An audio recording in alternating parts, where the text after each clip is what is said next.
Dirty Thursday brought to you by River Cities Speedway. And man, we got a great show for you today. Our co-host, Kalen Helly, Mr. Race Car Fan. He's like the most best, is that even a word? The most bestest race car fan out there, racing fan. He is Mr. Race Car Guy. At least that's what Brad Sang says.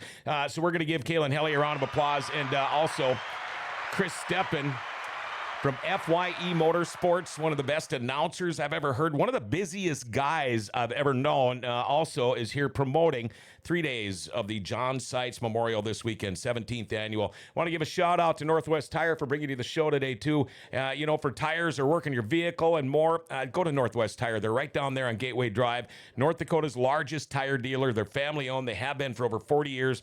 Tell you what, from big to small, they do it all at Northwest Tire. Find all the big name brands, Toyo, Nokian, Bridgestone, Firestone, and more. Call them up, 701-780-8473 to schedule your next appointment. Northwest Tire on Gateway Drive in Grand Forks. See a guy walking down the hall with a rifle in his hand, helping you get the perfect tires for whatever you drive. That's why we have an automatic lock on our door that I see hasn't locked yet. But anyway, before we get going, if you have any questions or comments, feel free to text or call, all right? Our number is 701-213-0863, 701-213-0863. And before we get going, let's do it. Our daily segment called Jokes My Neighbor Tells Me. Now, you might be kind of new at this, but this is what we do every show. My neighbor's got some really corny jokes, and so we do Jokes My Neighbor Tells Me. Here we go. See what you guys think. My wife is really mad at the fact that I have no sense of direction. Just hates it. I have no sense of direction. So I got mad. I packed up all my shit and right. All right. I think you got that one. I like it. Chris, how you doing, man? Real good. You? Good. I've begged you to the last couple of years to come on, and I get it. I mean, I don't know how you do it. You roll into Grand Forks. You're here for 3 days, and it's nonstop. And then I know you don't just go home and rest for a week. Right. You're on the road again, but we will talk about all of that. And welcome again. And Kalen Helly, I know you're kind of new at this. How are you doing, man? I'm doing fine. Yeah, you ready to do this? Yes, thanks for having me. Brad Sang has called you the ultimate race fan.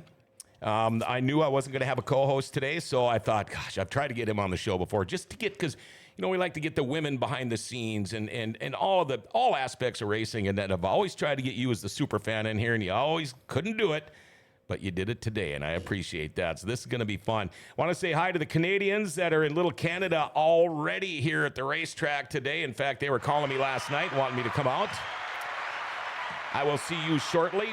River Cities Speedway tonight. Quick little go around to what's happening here. Prelude to the Johnny tonight. And then we got, of course, tomorrow and Saturday. Let's see, what do we got? Street Stocks, Midwest Mods, Super Stocks, Mods, Late Models tonight. They'll be running again tomorrow and Saturday. And also Saturday and Sunday, Buffalo River got the Corn Cob Nationals and the Race Saver Sprints. Most of the racetracks around here now. Getting ready to wrap things up. I know Devil's Lake will have something going on here shortly. And also want to give a shout out to Tommy Hofflin. Our thoughts are with you, Tommy. I know he was in the hospital. Hopefully he will be back tonight we'll probably hear him before we see him, knowing Tommy. All right. Superior, Wisconsin yesterday. Grand Forks, North Dakota tonight. Yes, sir. It's kind of a typical 2 days for you, isn't it? Yeah, it's easy, right? It's a Easy. easy drive across Highway 2. No, I was telling you a minute ago, they got rained out yesterday, Yeah. so it actually made my trip here a little bit easier. I wasn't supposed to roll in till 2 or 3 in the morning, and I got here about 6 o'clock last night. And I wish I would have known that. I should have just ran out to the track. Maybe I would have saw you guys, but all night long, I'd wake up, I'd check my phone. Is he still going to make it? Is he going to make it? This morning, I'm looking at my phone. Well, I haven't heard anything yet. Jeez, I wonder if he's getting any sleep and blah, blah, blah. But I'm glad you made it. You're here for 3 days. What's coming up? I know you're real busy for the next month or two. Yeah, appreciate you having me. I know it hasn't worked the last couple of years. I'm glad it did today. Obviously this weekend is a big one. This one, if anybody asks me ever, I say this is my favorite weekend of the year, and it is. There's a big meaning behind this event, as you know. John was a good friend of mine and great racer, and everything we say about him every single year, and then that still holds true, of course, today. And this event has just turned into a giant, mega, crazy 3-day thing that we really didn't anticipate happening 17 years ago. No kidding. And it's turned into one of the most fun destinations for me, for racers, for fans. Like you said, the campground was half full last night on a Wednesday. Yeah. Now, you mentioned 17 years, Chris. Have you been with this since day one? Yeah. And okay, let's go through the history of Chris Stepan. How did you get involved with announcing, with racing, and promoting? My aunt and uncle and my mom, my family basically owned a race car when I was a kid. Okay. They owned a modified that a guy drove at Cedar Lake, which is where, pretty much where I grew up right there. And just kind of got involved, worked on the pit crew a little bit, helped a little bit, watched a little bit. And then when I was just graduating high school, the announcer at Cedar Lake was moving. And, Cedar Lake's one of the top destination racetracks in the country. And somebody asked if I was interested. And initially I said no. I wanted to hang out with my friends and do, 18, 19-year-old kid stuff. And I ended up doing it. They talked me into it. And first weekend went okay, didn't love it, told them I didn't want to do it. And they called me the second week and said, man, we really want you to try it one more time. I tried it a second time, and I don't know what changed in that 7-day period, but 26 years later, I haven't quit doing it. Yeah, so that's how the announcing started, and then, of course, started announcing at other places and meeting people and doing all that. And then the promoting part, which is why I think this event here is the most special, or one of the most special to me, is I was running the Wissota Late Model Challenge Series, which I run now again, but I was running it back, well, it's been 20 years ago. And we were in the pit area at Rice Lake, Wisconsin, and John Seitz, of all people, and I were standing there talking, and he said, man, you do a pretty good job with this challenge series. You should probably promote your own races. And I was like, man, how would you even ever start doing that? I have no idea.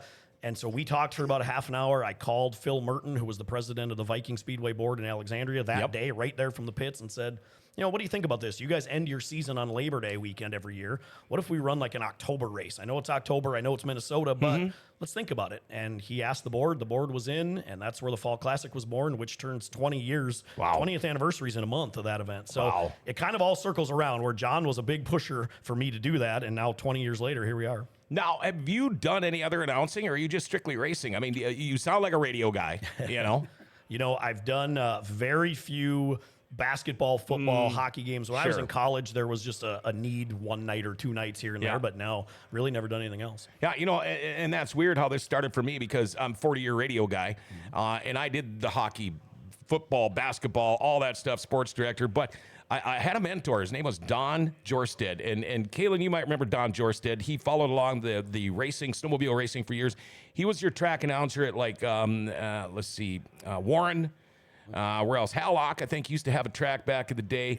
And I'd go barnstorming with this guy all over to try to learn a little bit more about racing. I've been around racing my entire life. I did find out a lot about announcing racing from him, and I also found out one very important thing, and that's where every American Legion club in northwestern Minnesota is. So I learned a lot from him, and it just kind of morphed into this. Now, I'm going to jump all over the place here.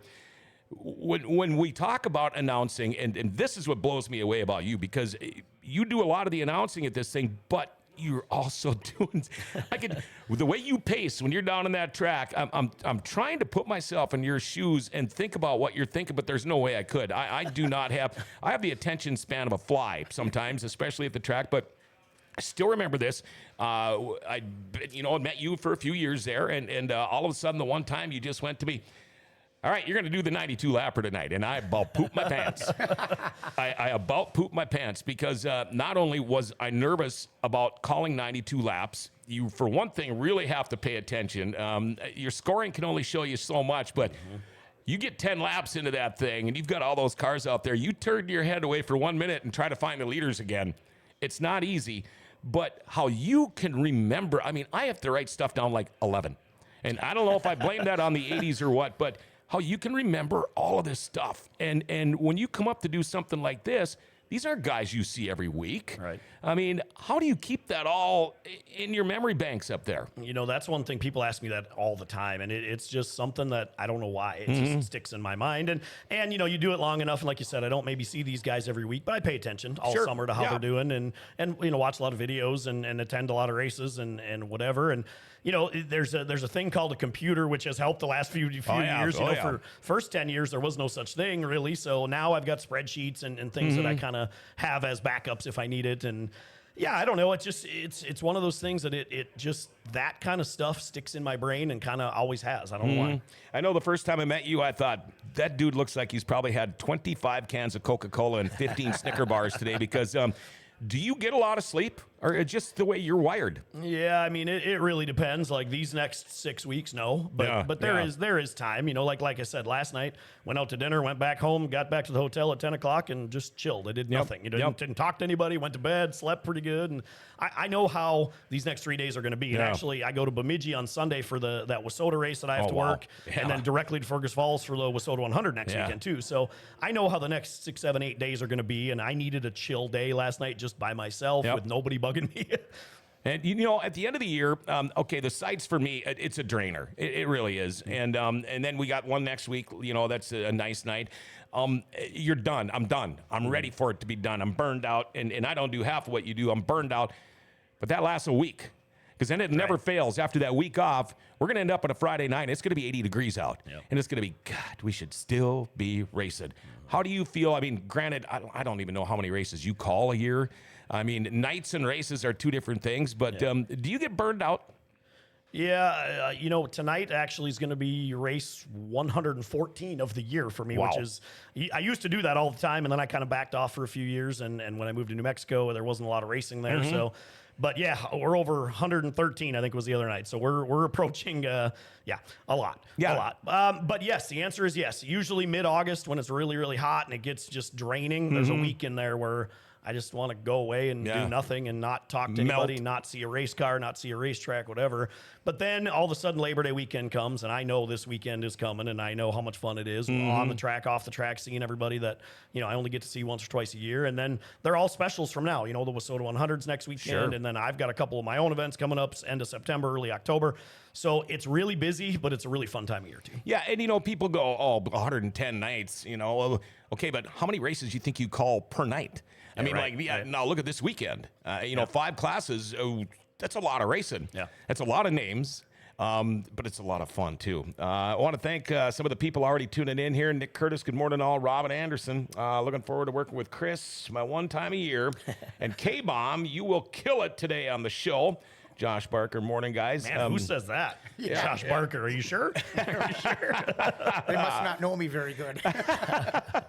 Now, what do you think about doing all this stuff here? I think it's fascinating, especially, you know, you couldn't have had a better guest on today.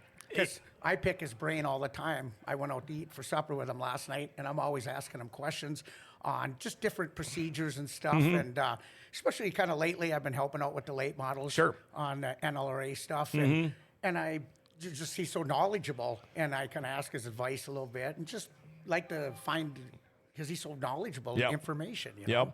Do you have a favorite class?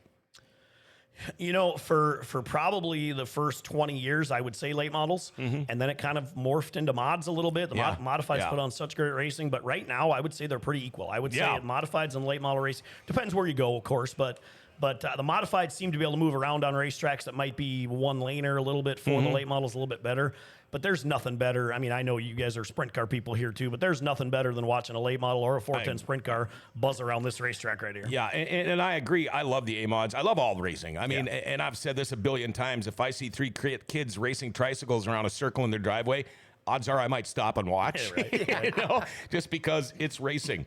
I wanted to go back in time.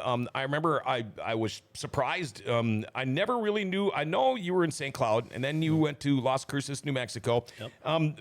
Did you work for St. Cloud State, or what did you do down there? I did. I worked for the athletics department for 15 years at St. Cloud State. Yeah. Okay, okay. I would see, you know, you were playing like volleyball and things like that, but was it tough to leave that and to leave the state? And I mean, that's not like a move just across state lines. No, you know, that was kind of a long time coming. I really liked that job there. However, you know, collegiate athletics was kind of on the downturn at St. Cloud State. You know, they dropped the football team, and things that played there. Things weren't great, and enrollment was going down, and we were asked to do double the work with half the staff and half the budget. You know how it is at most universities right now. And so 15, 16, somewhere in there, the guy that owned the track in New Mexico that I would fly down and announce 2 times a year was building a new racetrack. And he's like, man, you really should come and run it. So I was like, nah, I don't want to live in the desert. I don't want to leave all my people, leave my business, my family, my friends, my events, whatever.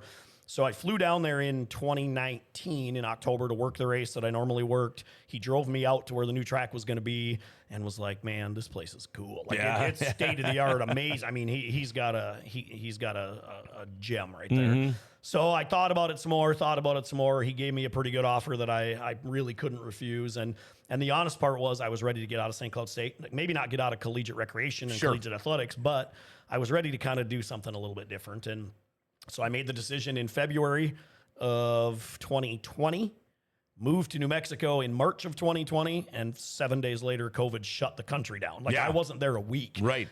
And New Mexico, if you remember, if you paid attention when COVID was going on, basically Minnesota and New Mexico were the 2 most locked down states in the country. And I didn't know anybody. You know, I mean, that's not true. I mean, I had some friends there that I had met, but couldn't really leave my house. Like, you know, for almost a year, we were closed and we did nothing and whatever. But, you know, 2021 was awesome. 2022 was awesome. I signed a 3-year contract. That contract expired this past January. I thought about staying, and then I was like, you know what? I really miss the weather here. I miss my people. I mean, you know, miss everything here. So it was time. It was a great experience. Glad I did it. Met some great people, learned some things, got to work at a crazy cool racetrack and do some different things. But it was a tough decision in the first place to move. I'm glad I did it, but I'm glad I'm back. You know, you speak about Minnesota and New Mexico. Well, of course, I live in Minnesota, and then, you know, we're completely locked down, like you said, but then you go across the bridge here, and it was like almost business as usual. It was a little different, but not too bad. And but yeah, that's when we were first forming Grand Forks Best Source here. It was right when the pandemic hit too. And boy, I tell you what, it was not easy. I can't believe how many people are watching already. Sherry Amundsen, Norman, Pitter Patter. Let's go get her, boys. Good morning, Kaylin. Tyler Miller, Don Jorsted, he was the voice of cross-country snowmobiles. He definitely missed by many. He was a wonderful person, I agree. Canadian Daryl, Canadians are here. We're watching you. Dave Adams, hi, Kaylin Helly. Brian Borg, the only weekend I miss being at the races in the pits with the Moon Man, Bill Mooney. Great event. Thanks, Chris. Bill's a great guy. Eric Rice, nice to see you, K-Bomb. John Birdsell, what's Kaylin's favorite race of the year? Oh, we know this. Go ahead. Well, if I'm going to speak honestly, USA Nationals at Cedar Lake, this one's right underneath. And that's probably because I've been to every USA Nationals way back in, 88? Yep. And you know, just maybe a little tradition there. But this one, I've been to every one, and it's just right underneath. So you could say one for open late model racing, one for Wissota late model racing. Okay. Steven Ader Olson. Hey, Chris. Hey, Steven Ader. Jory Berg, does it still count if I comment in? And I think I have an idea what he means by that.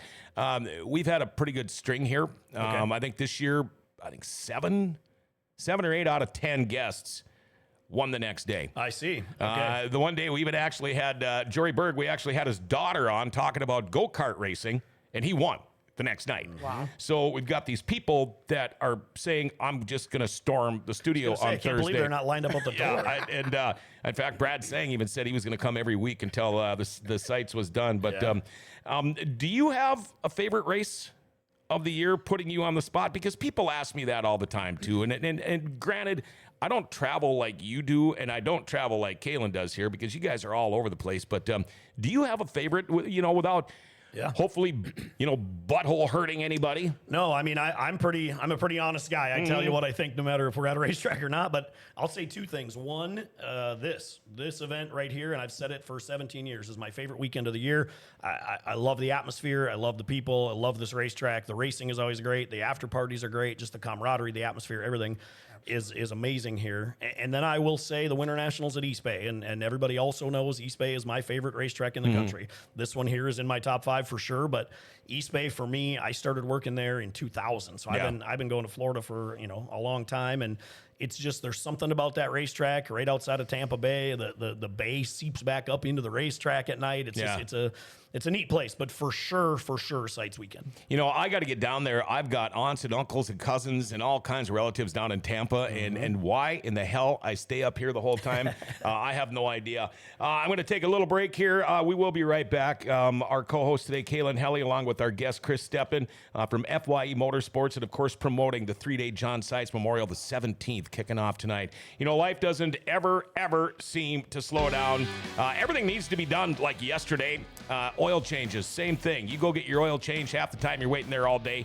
Not unless you go to Valvoline Instant Oil Change. I'm usually in and out of there in about 20 minutes, and while they're doing that, they also top off my fluids. They check the tires, the battery, the lights, the wipers, cabin air filter.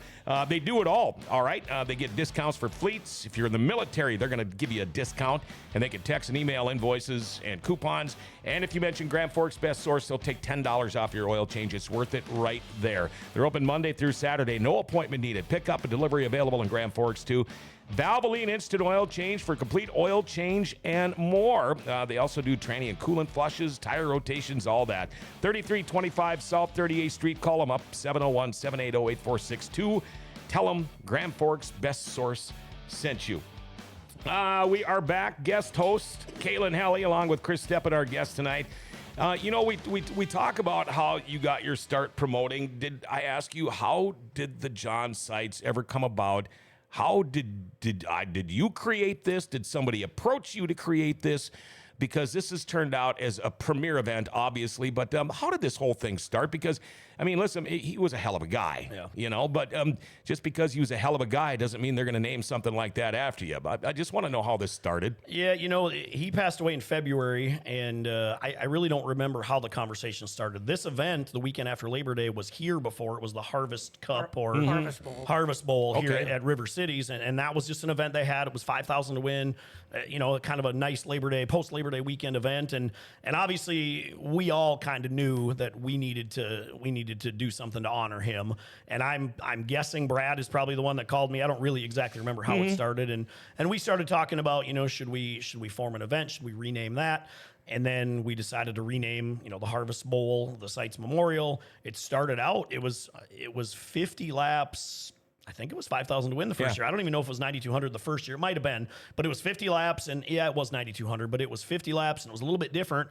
And then after the first year, we kind of morphed it into this 92 lapper, 9,200 to win, 920 to start, all these 92 awards, and it just kind of snowballed from there like crazy. Now, who in the hell's idea was it to go 92 laps? Yeah, I don't remember that either. I think maybe mine, maybe Brad's, maybe somebody else just threw it at us. But the truth is, the size of this racetrack, you can easily do it. And we've proved that for 16 years. So just the whole 92 aspect of this event needed to be very, very entrenched in this race, and obviously it is. Absolutely.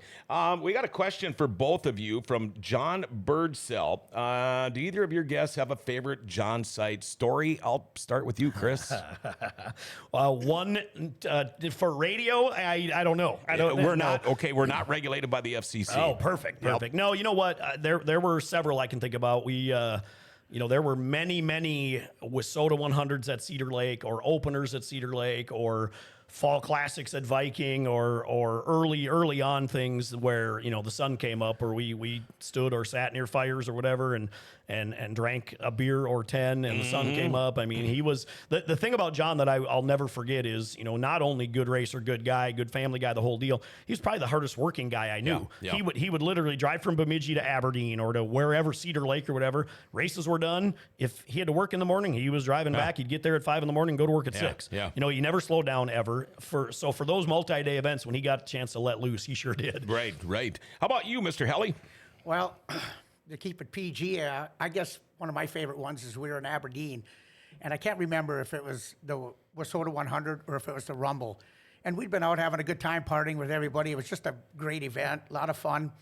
And that night about 3:30 in the morning, it started kind of slowing down. So we end up going in John's trailer, and he goes, "Are you hungry?" And I said, "Yeah." So he throws a frozen pizza. All of a sudden, he comes out in his underwear. Well, he's got his tidy whiteies on, and he sits down, and I'm sitting there. We're just talking like about the racing and just everything, and all of a sudden the pizza gets out, and we're sitting there, and we're sitting on kind of just on the couch eating. And I looked at him, he looked at me, and we both kind of started laughing. God, I hope nobody walks in this hall. Or how we ever? I just remember that we laughed so hard, and just a. Call you up, Kayla. What are you doing? I'm sitting here in his trailer in our underwear eating pizza. It was just me and him. I don't know if Chad Robertson was with it. It was just us two, and it's just the way. And he was kind of a hairy gorilla. Yeah. And I'm like, this just doesn't seem right. Well, thank God he wasn't wearing Speedos. Yeah. Huh? You guys kind of mentioned it about not just the racing part, but especially here at the John Seitz. In the weekend, in the pits all weekend, I mean, there is stuff going on. There's people cooking. There's people having a beer tent. There's a lot of that. Tim and Jory Berg are going to be doing the chili on Friday. I mean, do you get a chance to go hang out down there? Because normally at the end of the night for me, but granted, on a regular typical race night, I work, the day, and then you go and work, and usually pretty burned out, and I don't like to stay out till 2, 3 in the morning because I still got to drive home. But you head on down there and partake, because I tell you what, some of the best food I've ever had is down in the pits. Yeah, you know what? I try to. A lot of events I don't anymore, just because the days are busy and they're stressful. And this event might be one of the most fun for me, but it's also one of the most stressful. And I mean that in a good way. But things happen so fast at this racetrack, and you've got to be on it 24 hours a day, and I happen to be the guy who's making most of those calls, or at least the guy they think is making most of those calls. So you kind of have to be sharp. But yes, for sure, there's a lot of people here, Canadians, people locally here that I only see once a year or twice a year. So I like to hang out for a couple hours after that. That cookout's always really fun, and I know people are having a good time. I've slowed way down. I'll maybe have a beer or two instead of the 10 we used to maybe have 10 years ago. But yeah, it's a good time after the races for sure. Now, do you run into the fact that since you're an announcer, if anybody's got any complaints about anything, it seems like they take it out on you because you're the announcer and everybody knows who you are? 100% true. Yes, yes. Nonstop, isn't it? Nonstop. I actually made the comment on the PA last week during the races. I'm going to turn my phone off. Is what I had to say, because it just never stops. We talked about this a little bit last night. There was a racer here at this event that sent a text message that he shouldn't have sent to me a year ago. After he was involved in a crash. I wasn't driving his race car. I didn't do it. And I had that happen a couple weeks ago. Another guy did the same thing. But it is really, knock on wood, because now today there'll be 1,000 of them, but it has slowed down a ton. There are everybody knows, like as far as me specifically, they know they're going to be treated fairly. They know they're all going to be treated the same. They know we're going to do it as professionally as we always do. And I understand, tempers flare here and there. And if they've wrecked their race car, they're mad or whatever. But it's actually gotten a lot better. Back in the day, there were dozens and dozens of those really mad people, but it has slowed down, thankfully. Now, do you run the pit meeting then before these races? And I actually shouldn't. I don't know why I even asked you that. I've seen you down there, but you're to the point with these pit meetings. You are fair. What is the one thing you try to put into these drivers' minds when you're getting ready to send them out there? Yeah, that's easy. I mean, if anybody goes to any pit meetings around the country, they will tell you ours are probably the most black and white. This is how it's going to be. This is how it isn't. I've got 2 full sheets of paper, and I go right down every point at every pit meeting. The biggest thing that I tell everybody is when you leave the pit meeting, you will know exactly what you can do and what you can't do. And if you do what you can't do, you're going to know what the repercussions are. That's what we lay out, because again, there's a lot of money on the line here. There's a lot of prestige on the line here, and things happen really fast at this little tight racetrack. So I want everybody to know before the event even starts, this is what you can do, this is what we want you to do, have fun. However, don't do these things, and if you do, this is what's going to happen. Yeah, and I mean, I've worked with you enough now. I've hardly ever seen it, but we get mad up there. I mean, our tempers start to go. I mean, our fuses start to get a little shorter as the night gets a little longer, and by the time you're into day 3 and you're on about 6 hours of sleep, But it's just remember, folks, all we do is call the races. All right. That's it. You talk about a tight racetrack. You talk about a lot of the local guys around here. This is the race that's on their map. Yeah. When we look at winners, Donnie Shaw's won it twice. Aaron Turnbull won it back-to-back years. Brad Sang's won it a couple of times. And AJ Diemel has won it 3 times. We've seen guys that were awfully close locally and had bad luck. I'm not going to name any names, but he's had bad luck, and he built a brand new car, and he looked awfully sharp last week. But this is quite the racetrack for all these cars, isn't it? Yeah, 2 things come to mind. This event is more important to some of these racers than the World 100, the Wissota 100, that Fall Classic, whatever. This is the one. Like, this is one, and maybe you don't name names, but if Dustin Strand doesn't win this race in the next couple of years, he's going to freak out. Like, he has been so close, and he is obviously incredibly fast here. Yeah. He just can't win this race. horrible Joey luck. Peterson's another one. He ran from a provisional to second one year. Yep. There's a couple guys here that certainly need to win this thing one of these years, but are they gonna? Right. The cream of the crop comes to this event, so it really you got to set yourself up. Tonight is what it is, but you really got to set yourself up tomorrow. Right. I want to ask you this. Last week, when that 71 car came out there, did you know that was happening? Because I was in the pits and I didn't see it, and all of a sudden it's like, who's that guy? And it's like, holy, because he changed everything up 100%. Yeah, his colors colors and everything. Yeah. Absolutely. Did I know? I don't mind saying I kind of heard some rumors and stuff, but did I know 100% exactly what he did? No. But I was one of the first to ask him when I seen it. I think it's great. Yeah. I mean, you know what? He just Change it wanted up. to change it up a little bit. I love that he changed the color up. I think the thing looks sharp. You took the words out of my mouth as far as if there's ever somebody on the door knocking on it, Yeah. it's the 71S. He's ran great. The 7P. I mean, just some of our local guys that can get around here really well. So, and I wonder what that does for the sea of orange, because when you look at the speedway at the grandstands, and there is a sea of orange for that 71 car. And now they might have to change their colors. But I think, if I remember right, did he build that car? I believe just basically for this weekend to get her rolling, didn't he? he didn't. I mean, it's not like I'm just going to build this car just for this weekend, but I think he was really adamant about having this thing ready to go for this weekend. It's like anything else. If you look at dirt late model racing in general, that type of car, that chassis of car, Longhorn, has been good. Yeah. And for him to have one up here, I think there's only a couple. Skeeter Esty has one, and I don't know, even is there another Longhorn in Wissota? There aren't very many. Down by Cedar Lake, there's a couple, but no, up here, certainly not. Yeah, so I give Dustin credit. He went out, took a little gamble, and, it's a little different in open car, just with the weight of the motor and just all kinds of different things. They run different types of tires, but he sure looked good in the first 4 nights I've seen him. Yeah. And, another thing, too, about the John Seitz is, and when we look at the past winners, the Donnie Shaws, the A.J. Demos, the Turnbulls, and the Ricky Weisses, and they're all fan favorites. I mean, and they're all humble guys, too. When you go down there and talk to them, I mean, they could have had the worst night of the 3 days, and you still talk to them, and they're great guys. I mean, they don't wear it on their sleeves. No, most of the time those guys are great, and they're focused on trying to win this thing. The biggest thing is we all come in and we want it to be run well and run smooth throughout the weekend. They're spending countless hours and countless dollars and blood, sweat, and tears basically putting these race cars together and trying to put themselves in a position to win this, one of the most prestigious races around. Yeah. I did get another text from Joshua Johnson. Nice to see Chris in the studio, but how'd you get K-Bomb on? Had to pry and beg and plead. Hey, no, Barbara, it wasn't that much. It was a phone call. What do I say? Barbara Streisand's hard to get on, and so am I guess. Well, I've been trying to get Reba McEntire on myself. Jeez. Now, a typical day for you, we'll go through this weekend. I mean, granted, I know you have your media obligations and things like that. We appreciate you coming in here today, but kicking off 3 days of this, kind of go through your schedule, because you don't just show up at 6 o'clock and go to work.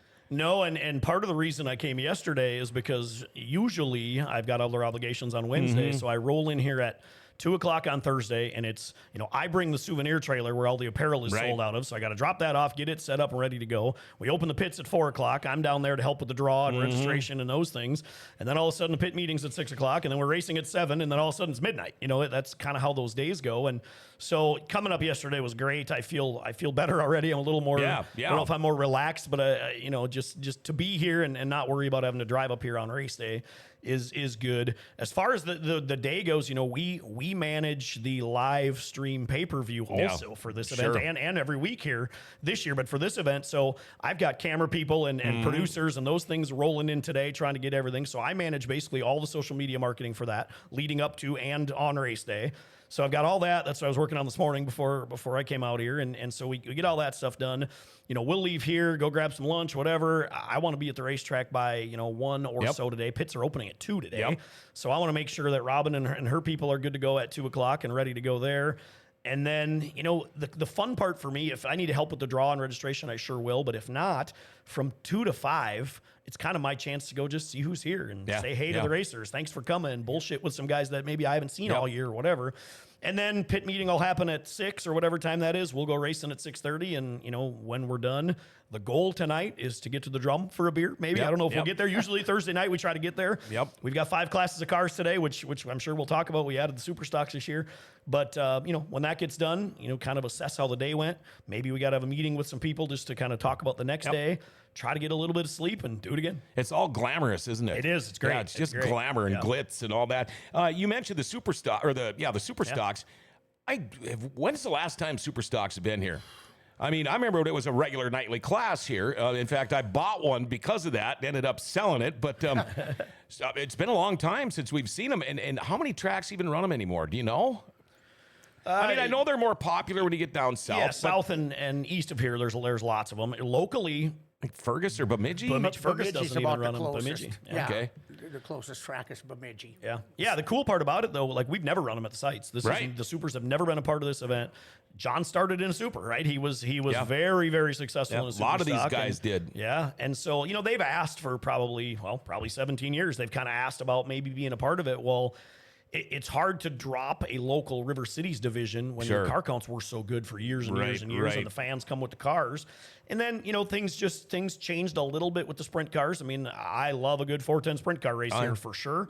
But, the numbers have gone down a little bit. And then, we only brought them in one day. They were a Friday night edition to this show. And no offense to them at all, but they kind of come in, they do their thing, and they leave. If we can bring in the supers for 3 days, have them become kind of a part of the event for all 3 days, and bring us back to our roots a little bit where John started, it seemed like maybe the right move to make. Absolutely. And it's also kind of nice, too, when these guys, because obviously, since they don't race them right around here, they're making a trip from somewhere. But it's kind of nice when you can stay for 3 days and race at one venue and one event and not crisscrossing, going all over the place. Everything's right there. There's no hooking up. There's no loading up, all that kind of stuff. Eric Rice, do they start early on Friday? Actually, they start earlier every day. I think it's 6:30 tonight. It is. 6:30 tomorrow night and 6 on Saturday. That's correct. So those will all be earlier. Have you ever had, not have you ever had, is there a race that has been on the top of your list, your bucket list, if you will, that you would do anything to be able to call? I want to be the voice of this race this weekend. There probably is a couple. One of them I got to knock off the list this year, the Prairie Dirt Classic down at Fairbury in Illinois. I'd been to Fairbury before, but never to the PDC, and everybody says it rivals the atmosphere of the USA Nationals, which is at Cedar Lake, which I've worked at for 26 years. So that one I got to work this summer, which was amazing. They were right. The atmosphere is great. I will never miss that race again as long as it works, into my schedule, of course. But there's that one. Anything at Eldora probably you gotta look at. I was fortunate enough to announce the first 2 Knoxville Late Model Nationals, so I got to work at Knoxville a couple times. Been to Eldora, but never announced. They tried really hard. When Roger Slack was the general manager there, tried really hard to get me to come and announce the World 100. Well, you know when the World 100 is? This weekend. Yeah, There's zero chance I'm missing the Seitz race. Like that, it just wasn't gonna. It just didn't work. Someday I'd like to announce at Eldora. That's probably the only place that I haven't that I really want to. I've been really lucky. I've been really lucky to announce a bunch of really cool places. Does asphalt tickle your fancy? I've been watching more asphalt racing this summer as a fan than maybe ever before, but I wouldn't say I don't like it, but I like dirt better. Yeah, absolutely. I agree with you. Parking is going to be a challenge this weekend. Somebody in their ultimate wisdom decided we needed to add on to our jail to bring in federal prisoners and things like that. But it's going to make it a mess. What did it look like there yesterday? I mean, things pretty cool, or you can already, the writing's already on the wall? Yeah, I mean, if you're not there early, I mean, not so much tonight, but Friday and especially Saturday, they'll just park across the road over the Mill Home Economy. I mean, probably not getting in trouble here, but I mean, you'll find a place to park. Yeah, in fact, we had one of the owners on Home of Economy right before you guys got here, and he knew what it was going to be like this weekend. But even me, I'm usually at the track between 2 and 3 hours early on a typical night. But even me, I'll pull up, and I'll even go to the people parking. It's like, hey, I'm the announcer. Can you get me halfway close? Oh, yeah, just go down Gateway down there. And pretty soon I'm walking and I'm schlepping my gear. But that's the way it is, you know? And that's not a bad problem to have. Believe me, that's not a bad problem. How did you get the idea? And I love this. At the start of the 92 lap feature, you go down and you talk to everybody. And they know what's going to happen. And I think it's so cool. And a lot of, we're not used to seeing that. But is that just something you came up with, or did you see that somebody else doing that? And how long have you been doing that? Yeah, we used to do that at the old Wissota 100 when it was at Cedar Lake years and years ago. I'm dating myself a little bit, but they made us wear tuxedos. They, being Wissota, made us wear tuxedos. Todd Narveson and I and whoever else was announcing those couple years, we had to go rent tuxedos on championship Saturday night of the Wissota 100. I would go down on the front stretch and introduce every single racer. Yeah. For I think they did like all the cars in all the classes. I can't remember anymore, but so we did that years and years, and then it kind of went away. The cool thing, we did it for the Challenge Series the first couple years as well. The reason that I want to always do it at this event, of course, unless weather dictates differently, is race fans don't get to see these racers. No. There's a lot of, fans don't go in the pits before because they're working or they just don't want to pay the extra money or have kids with or whatever. And a lot of times races get over a little bit too late. Yeah. Sometimes if you're bringing your family, after 10 o'clock, sometimes it gets a little bit late. Sure. And this weekend certainly does with all the cars. And school's back on again, Yeah. So I always want to make sure this is a little bit different than other races that we have. We want to make sure this is an event, not just a race. I don't do that ever except here. This is the only race of the year that we go on the front stretch now, introduce the racers. There are some other places that do it, of course, but I want to make sure that the fans get to go eyeball to eyeball with these racers, because a lot of times they literally don't know if they're a young guy, old guy. They don't know. So it's just fun. Plus, I really think the racers enjoy looking at that giant crowd up there and hearing cheer or boo or whatever they do. Yeah. And the racetrack, and again, I've used this analogy many times. Brad Sang is the one that put this in my head. It should be like a circus type atmosphere. Yep. You put on a great show for the crowd, but you try to get in and out of there as soon as you can. And let's face it, there's a lot of people that don't have the patience. They got to go do a little farming. They got to tickle the track. They got to do whatever. And then some people are like, well, gee, does he really have to go talk to every single guy? Well, I'm always putting feelers out there, finding what do you like, because I'm going to hear it no matter what. I've never had one person say that they didn't love the fact that you go down and talk to everyone. Everybody I've talked to said, that's the greatest thing. I've never seen that ever at another race ever before. So, I mean, it's a great idea. Yeah, I think, and I certainly can't take credit for it, but I'm glad we still do it. It's one of those things where you don't want to do it every week, and you don't want to make this just like another race. Like I said before, you want to make this an event, and you want to make sure you do things a little bit different. The 4 wide with the missing man. We're never going to stop doing that ever. Right. The flags and it's just cool for pictures. All that stuff. People remember. They might remember the race, but they really remember the extra stuff. Sometimes like, man, that was really cool. Or, pictures for sure you can look at forever. And people just like different things sometimes. You talked about tuxedos. Our flagmen, they're old school here at River Cities Speedway. They love to wear the white pants. And it's been brought up to me before. It's like, you really should wear white pants. And I'm like, why? Nobody sees me up there.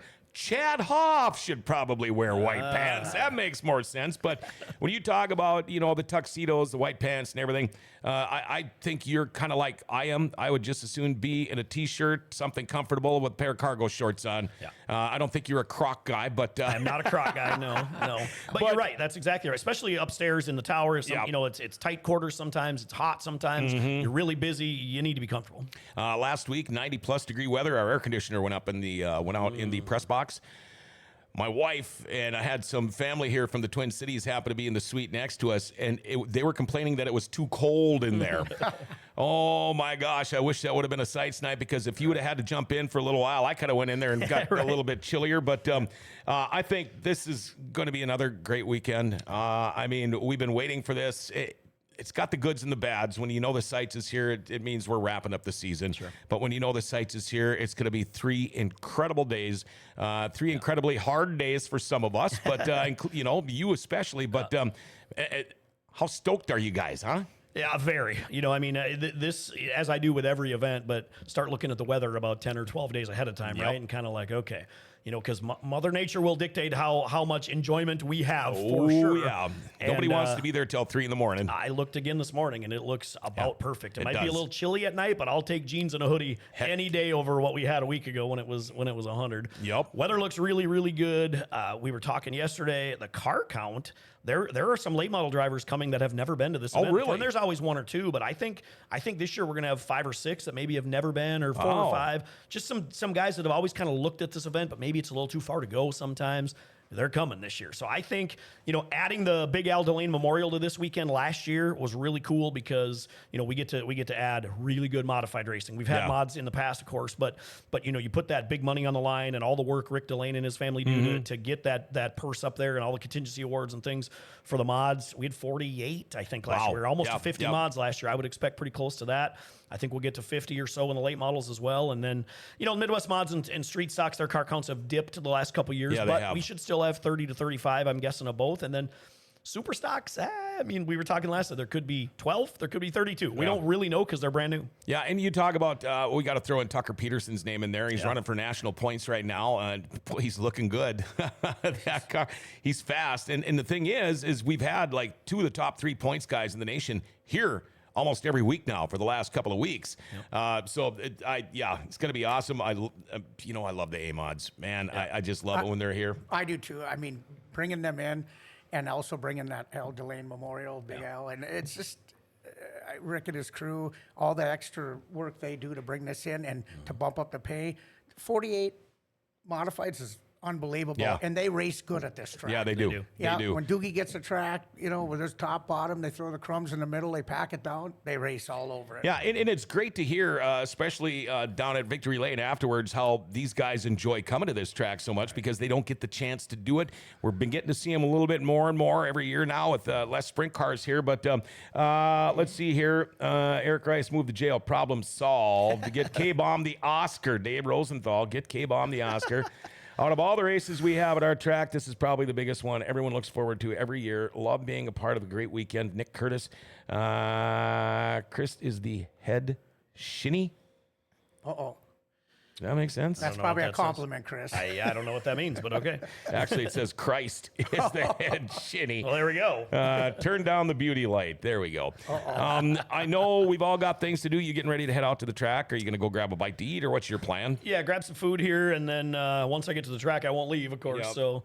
So with opening the pits a little bit earlier today to try to get everybody in to avoid that parking mess you mentioned, that is going to be a challenge this weekend. We looked at it last night, and it's going to be tight out there to get all these race cars in. Last year we had 155 cars on Thursday night. We'll probably have 165 or 170 today. Yeah. Wow. So to get them all in there is going to be a challenge a little bit. So I want to make sure I'm out there and help wherever needed. Yep. And what about you? What's your plan for the rest of the day? I know you got to get back to work. Unfortunately, I'm going to go back to work for a few hours, and then I'm done for the weekend. Going to spend a lot of time out there. It's great to see a lot of different racers. I enjoy going up, like for Jeff Massengill and Jeff Provincial. I get to hang with a bunch of different guys that don't race here, but once or maybe twice a year. Right. Billy Schletter's wondering, can you buy like 2 or 3 day passes? Pit passes you can. I know you can about the pit grandstands, passes. but pits you sure Okay. can. Yeah. And one more question before I cut you guys loose.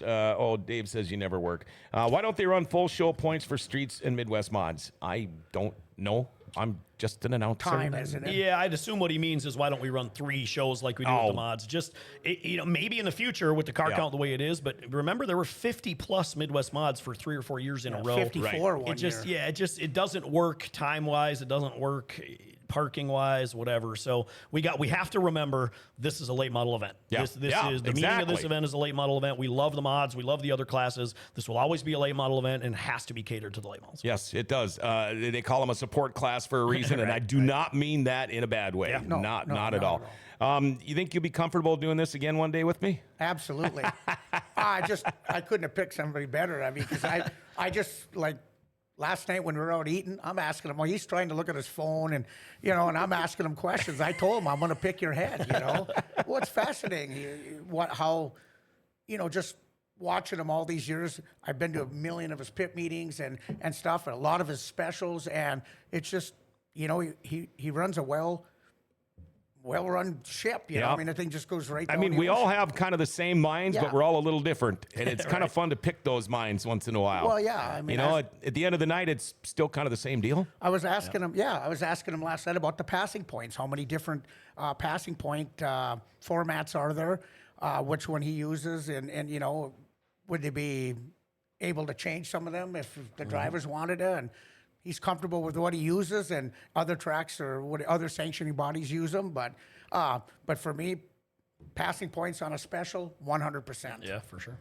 All right, Lauren Sherman Close, this has been a great show. Thanks for all the stories and info. Chuck Taylor Jr. is watching again from Broken Arrow, Oklahoma. Thank you guys for tuning in. Nice. Chris Stepan, it's been a couple of years in the making, but thank you for finding the time to get here. I know it's funny, the last 2 years you're like, man, I got to try to get here a day before. I got to try to get here. And the look on your face is like, I got to try to get here the day before. You did, and not so much. It's not a big deal about the show, but I'm glad you're rested. It's probably like a whole new world now, getting ready to start this 3 days of madness with a clean slate. Kaylin Helly, thank you for coming in, man. Get back to work. I know you got some free grub coming up, so enjoy, and we will run into you later too, all right? Absolutely. Thank you. There you go. Thanks again, guys. Thanks. Boy, I tell you what, if you have not been to a John Seitz Memorial, it's the 17th annual tonight. Chris Stepan, the guy right across from me here, he also promotes this show. You're going to be hearing him on the microphone all weekend. And again, thanks to Kaylin Helly, our co-host for today. Let's see. We want to give a shout-out to River Sports Bar and Casino for bringing you the show today. Right across the hall here. In fact, I just saw Robin Anderson head over there. Sure, they're going to go get some grub, maybe play a little bingo. They got great food over there, by the way. They've got the express lunches for just $6. They got great dinner specials. In fact, tonight's special, sandwich and a side for just $7 from 5 to 11. You don't get to watch the Minnesota Twins tonight, but wall-to-wall TVs. Go check out the Vikes on Sunday in front of a world-famous beer tower. How's that? Rumor Sports Bar and Casino. Head on over. We love that place. Well, Monty and Bill, they'll have the Forks Sports Highway Show tonight. That comes your way at 6:30. Probably the best local sports show you're going to find around here. These guys dig into the stuff, all right? Have a great night. Catch the show. Hope to see you at the track tonight. Otherwise, I will catch you all tomorrow morning. Remember to like, share, tag, and follow us, all right? If you hit that notification bell on your smartphone, you will never miss a Dirty Thursday or any show we do. Hey, the Grand Cities are awesome. Grand Forks' best source is giving them an identity again.